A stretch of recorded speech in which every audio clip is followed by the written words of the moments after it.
Hey everyone, now that the US elections are over, I think it's time to discuss the two forms of government that most Indians are familiar with. The Indian form of government, the parliamentary form of government, and the US style of government, which is the presidential style of government. And many people have been asking me to explain the difference between the two because these are the two systems I'm most familiar with. But to be clear, the parliamentary form of government that India has its roots in the UK, and many Commonwealth countries and a few other countries which are not Commonwealth, they have chosen the parliamentary form of government as well.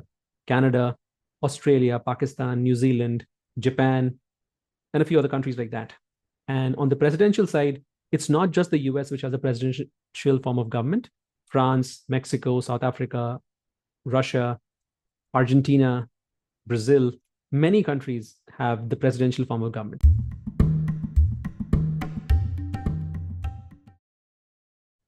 Now, in this video, I'm going to break it down into a few pieces at a few levels so that you, as the listener and a watcher of this video, can have a better understanding of the two systems just for your knowledge. There is no agenda in explaining this to you.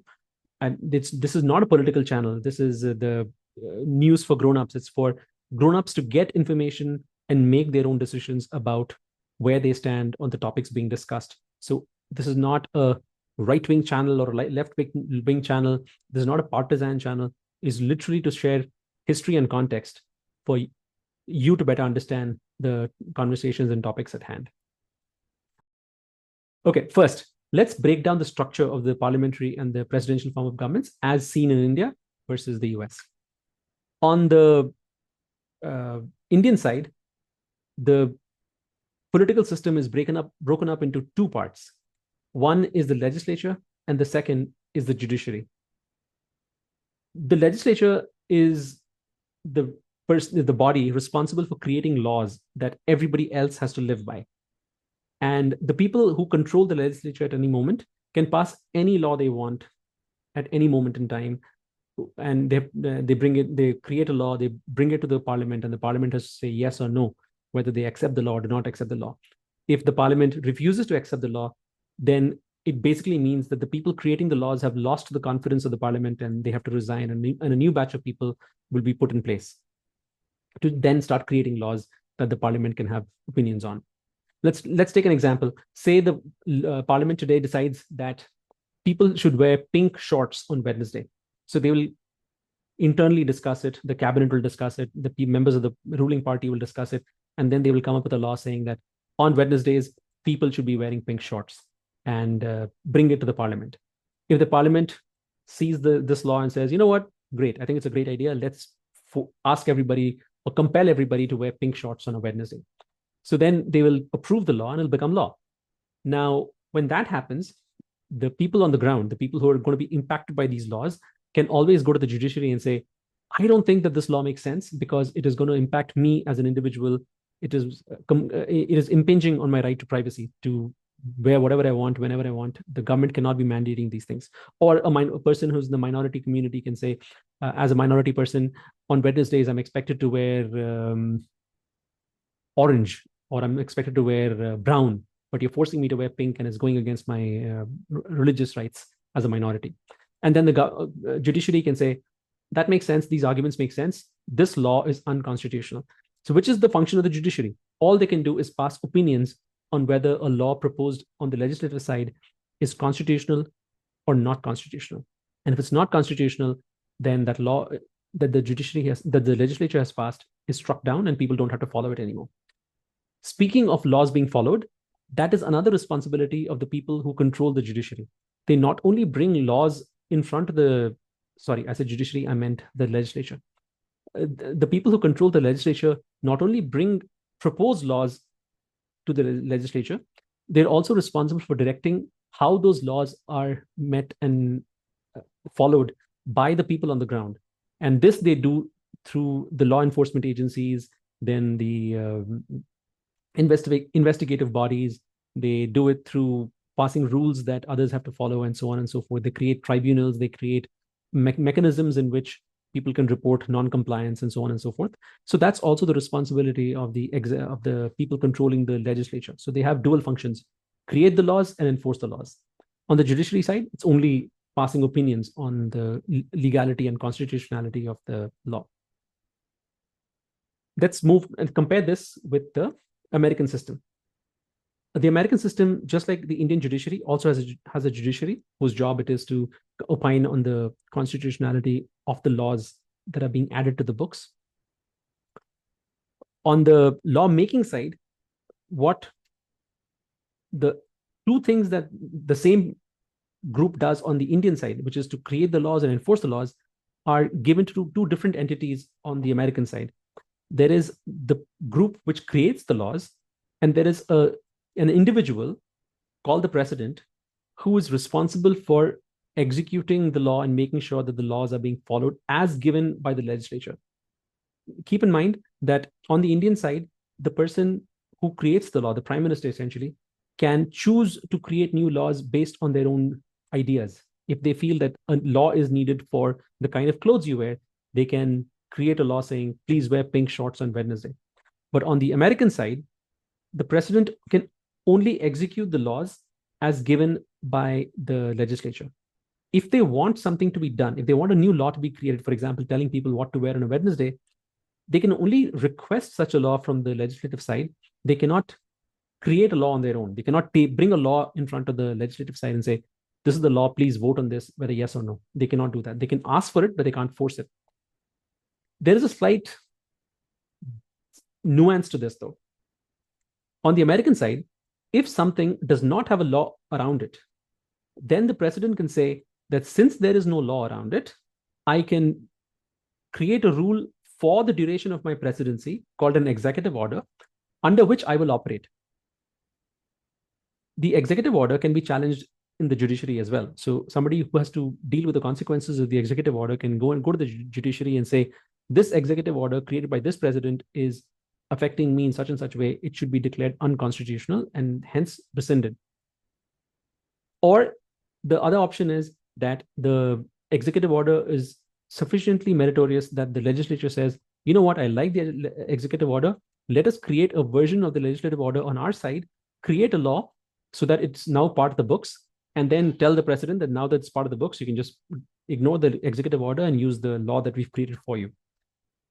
If neither of these things happen, then the executive order is in force until the president either decides to cancel it or the presidential term ends and the next president has a choice whether to continue that executive order, to refresh the executive order under his own name, or to ignore it as well.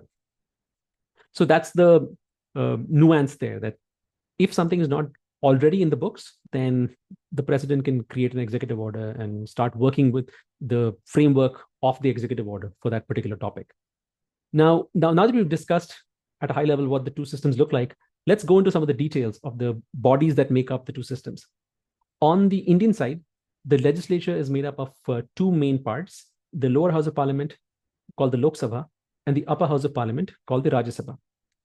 The Lok Sabha, the lower house of parliament in India, lasts for a term of 5 years each. So any member entering the lower house of parliament today can expect to be in the lower house of parliament for a duration of 5 years, assuming they entered on the first day of parliament.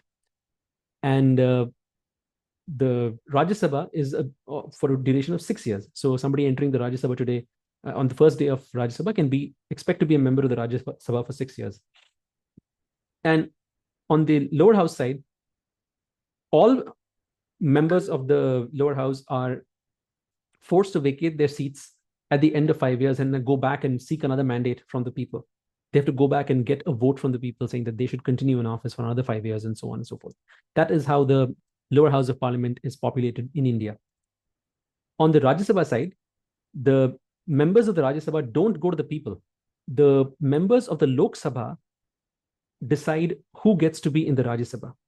So it's not just that the people who are in the Lok Sabha get promoted to the Rajya Sabha. So it could be anybody. Anybody outside the Lok Sabha can also be nominated to the Rajya Sabha.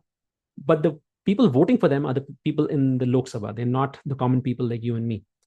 And there's a bit of a representational democracy happening here. Depending on the current setup and constitution and the makeup of the Lok Sabha, the number of people entering the Rajya Sabha from each party depends on how much representation that party has in the Lok Sabha. So let's take an example that currently the ruling party has 80% of the seats of the Lok Sabha. which means that when elections are being held to populate the Rajya Sabha, 80% of the people entering the Rajya Sabha will be from the ruling party as well, and 20% will be from the opposition. But that does not mean that the number of people in the Rajya Sabha exactly mirrors the number of people, the makeup of the people in the Lok Sabha. Because there are two different cycles. On the Rajya Sabha side, 1/3 of the members of the Rajya Sabha are forced to vacate their seats every 2 years. So if the ruling party has to nominate people to the Rajya Sabha today, they're nominating 80% of their seats to 1/3 of the seats of the Rajya Sabha. For conversation's sake, let's assume the Rajya Sabha has 100 seats, just to make the math simple. The first 33 seats who joined the Rajya Sabha 6 years ago will be up for re-election again. And at that moment, the ruling party can say, of these 33 seats, 80% belong to me, so I'll nominate 80% of the people who are going to make up these 33 seats starting today. And the opposition will say, we will nominate 20% of the people because that's how much representation we have. But the other 2/3 are people who were put in the Rajya Sabha 4 years ago or 2 years ago. So the 2/3 of the seats of the Rajya Sabha will be from the previous ruling party and not the current ruling party. So that's how the two systems work and the two systems evolve. On the American side, again, we have two houses of parliament, which in the American context is called the Congress. The lower house, which is the House of Representatives, and the upper house, which is the Senate. Both the lower house and the upper house have to be voted in by the people of the United States. It's not like the people of the House of Representatives elect the people in the Senate. It is the common people who vote for both of them. Just like the Lok Sabha has a term of 5 years, the House of Representatives on the other side has a term of 2 years. On the Rajya Sabha side, the term is 6 years. On the Senate side, again, the term is 6 years. Just like 1/3 of the people have to vacate their seats on the Rajya Sabha side every 2 years, similarly, on the Senate side, 1/3 of the people have to vacate their seats every 2 years and go back for election. And 1/3 is obviously the oldest 1/3 have to vacate every 2 years and go back for elections. So this is the difference between the two systems. The judiciary on both sides has the same role, whether to opine on the constitutionality or not, and the presidency. Now, on the Indian side, since the legislature and the executive are the same, the ruling party gets to do both. On the American side, the presidency and the legislature can belong to two different parties. The president could be a left-leaning Democrat, while the Senate and the House could be controlled by a right-leaning Republican body, in which case the needs and promises made by these two different groups could be in conflict and things could move a little slowly. The president could ask for certain laws that the legislature could refuse to make, and so on and so forth. So things can slow down a little unless the two power centers, the presidency and the legislature, can find common ground and make laws on things which are of interest and equally important to both parties, and they can agree on what laws to make, in which case things work smoothly. But that is not to say that unicameral or uni-party presidency and legislature are always very quick moving and things get done much faster. That's not the case. There's still a little bit of research being done on which is more effective. Is it more effective to have a split mandate between the presidency and the legislature, or is it better to have a uniparty, the same party controlling both? So that's pretty much it. This should have given you a little bit of an understanding of the two systems of parliament, the Indian system and the presidential system enjoyed by the US. If you have any questions, please do feel free to add it in the comments and ask me and discuss with me and discuss among yourselves also. It'll be great if we can make this channel a place where we can have a reasoned discussion about politics without this heat and fury of day-to-day politics, which is usually shorn of all nuance. Nobody knows why they're angry, but they're angry. I'm hoping that this channel doesn't become like that. We can have reasonable conversations and pick the best ideas and promote them so that we all benefit from the learnings from being exposed to these ideas. with that, thank you very much. I'll be making more videos. Please do subscribe to this channel if possible. And please do share it with your friends if you find value in this channel. Thank you.